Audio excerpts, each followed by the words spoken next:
안녕하십니까? 5분 강의 성경지리 시간입니다. 성경지리의 관점에서 성경의 내용들을 살펴보고 있습니다.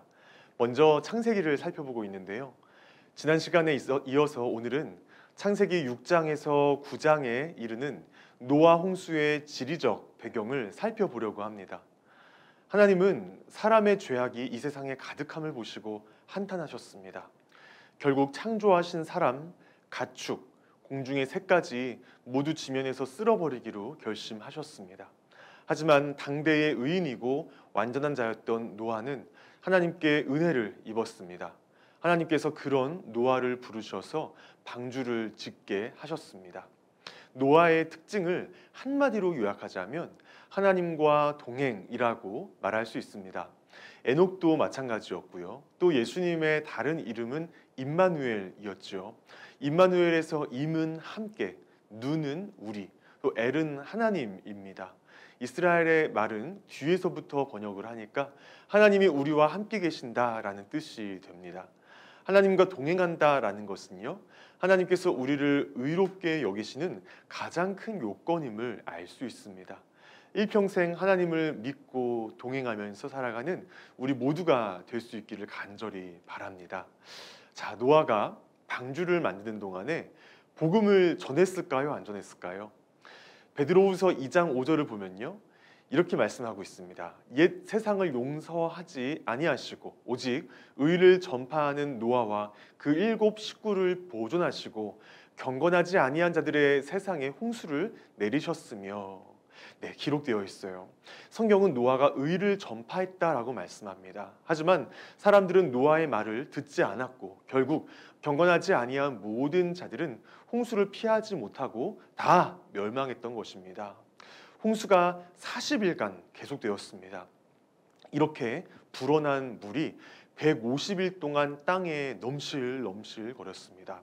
이후 하나님께서 노아와 방주에 탄 모든 생명들을 기억하셔서 바람을 땅 위에 불게 하셔서 물이 줄어들게 되었는데, 홍수가 발생한 지 7째 달이 되었을 때 방주가 아라랏 산에 당도하여 머물게 되었습니다. 8장 4절을 보면 이렇게 말씀하시죠. 그 배가 아라랏 산에 머무르게 되었다. 그러면 이 아라랏 산은 어디였을까요? 구글 지도에서요, 아라랏 산을 검색해 보면요, 놀랍게도 검색이 됩니다. 아라랏 산이 검색이 되다니 놀랍습니다. 아라랏 산은요, 현재 터키 국경에 있는 해발 5,165m 이상이 되는 아주 높은 고산입니다. 또 이라크 평야 지방, 옛 메소포타미아 문명 지역을 적시는 유프라테스 강과 티그리스 강의 근원지가 됩니다. 지도를 한번 살펴볼까요?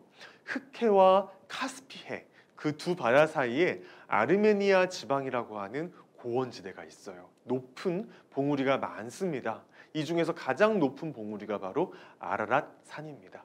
여기서 동남쪽으로 흐르는 강이 티그리스, 또 유프라테스 강이 되어서 현재 이라크 평야 지역을 적셔주고 있는 것입니다.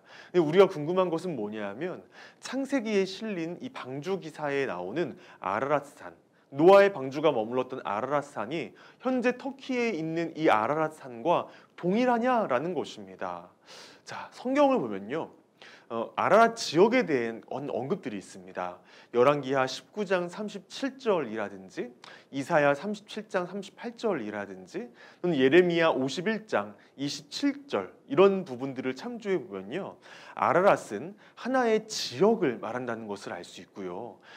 또 유브라데와 티그리스 강의 상류, 터키, 지금의 터키 동부와 아르메니아 그 지역에 있는 고원지대를 가리키고 있다는 것을 우리가 알 수가 있습니다. 놀랍게도 지금 현재 아라랏 산이 위치한 바로 그 지역인 것이죠. 또 홍수 후에 노아의 후손이 각지로 퍼져나게 되었죠. 완전히 무주공산이 된 이 지구상에 노아의 후손들이 이 아라랏 산에서부터 퍼져나갔습니다. 그런데 무수한 고고학 자료들은요, 문명의 기원지로서 언급하고 있는 그 지역이 바로 현재 아라랏 산이 위치하고 있는 이 메소포타미아 지역입니다. 그렇기 때문에 노아의 방주가 머물렀던 것으로 언급되고 있는 이 아라랏 산의 위치는 메소포타미아 지역의 북부 지역, 또 유브라데 강과 티그리스 강의 상류 지역에 있는 그 고원 산악지대, 그 지대였을 것으로 추정할 수가 있는 거예요. 즉 현재 터키에 있는 이 아라랏 산과요 큰 차이가 없다라는 것입니다. 아라랏 산의 위치는 참 독특하다라고 할 수 있어요. 이 아라랏 산은 현재 어느 있는 아라랏 산이 있는 그 지점을요 지도에 상에서 보게 되면 아르메니아 공화국, 즉 옛 소련 지역이죠. 그리고 터키, 또 이란, 이 3국 세 개 국가의 그 국경에 솟아 있는 화산이 아라랏 산이고요. 현재는 터키 그 영해에 있습니다. 이 아라랏 산에서 지난 수백 년 동안 수많은 탐험가들이 노아의 방주를 목격했다라고 이야기들이 전해지고 있죠. 지금까지도 이곳은 많은 나라의 탐험가들이 산 밑에 거주하면서 그 높은 이 만년설에 뒤덮여 있는 산입니다. 그 얼음과 눈 속에 파묻혀 있을지 모르는 이 방주를 끊임없이 찾고 있다라고 합니다. 세계적인 탐험가 마르코 폴로는요 그의 저서 동방견물록에서 이런 글을 남겼습니다. 그리고 여러분은 수천 년간에 쌓인 눈 때문에 아무도 오를 수 없는 아르메니아의 어느 산봉우리에 노아의 방주가 아직도 잠들고 있다는 사실을 알아야 합니다. 눈은 결코 녹지 않습니다. 눈은 강설이 있을 때마다 더 두껍게 쌓일 뿐입니다. 라는 말을 남겼어요. 이렇게 방주가 아라랏 산에 머물렀을 때 물은 점점 줄어들었고 그리고 산들의 봉우리가 보이기 시작한 것이죠. 이때 노아는 바깥 상황을 파악하기 위해서 비둘기를 보냈습니다. 처음에 보낸 비둘기는 다시 방주로 돌아왔어요. 비둘기는 마른 땅에 앉는 특성이 있는데 물이 완전히 빠지지 않았고 설령 또 물이 빠졌다 하더라도 땅이 다 촉촉 이게 건조하게 메마르질 않았기 때문에 비둘기가 앉을 자리를 찾지 못하고 방주로 돌아온 것입니다. 이후 일주일이 지나서 노아가 다시 비둘기를 보냈어요. 놀랍게도 그때 비둘기는 감람나무 잎사귀를 물고 있었습니다. 농업에 해박했던 노아는 감람나무가 해발 800m 높이 이하에서만 서식한다는 것을 알고 있었습니다. 생각한 거죠. 이제 물이 많이 빠졌구나. 이렇게 확인하게 된 겁니다. 또 7일 지난 후에 비둘기를 보내니까 비둘기가 돌아오질 않았어요. 비둘기가 마른 땅을 발견한 겁니다. 이제 바깥 세상이 사람 살 수 있는 곳이 됐구나 생각하게 됐을 때 그는 하나님으로부터 방주에서 이제 나와라 라는 그 음성을 듣습니다. 노아와 온 가족이 방주에서 나왔고 동물들도 풀어주고 그곳에서 제단을 쌓아서 하나님께 번제를 드립니다. 하나님께서 그 향기를 받으시고 언약의 말씀을 주십니다. 하나님이 노아와 그 아들들에게 복을 주시며 그들에게 이르시되 생육하고 번성하여 땅에 충만하라. 이것이 바로 창세기 9장 1절 노아 언약입니다.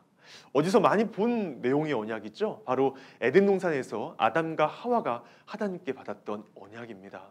우리가 한 가지 기억해야 될 것이 있어요. 뭐냐면 아라랏 산은 지난 시간에도 본 것이지만 에덴 동산에서 흘러나왔다라고 창세기 2장에 기록된 유브라데 또 티그리스 강의 근원지다라는 것입니다. 즉 아라랏 산은 옛 에덴 동산의 일부로 추정된다라는 것이죠.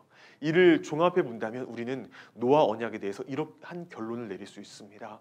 에덴 동산에서 범죄하여 실패하고 하나님으로부터 내쫓김을 받았던 인류가 동일한 장소, 바로 그 장소에서 옛 에덴 동산의 그 일부였던 그 지점에서 다시 새로운 출발을 하게 되었다.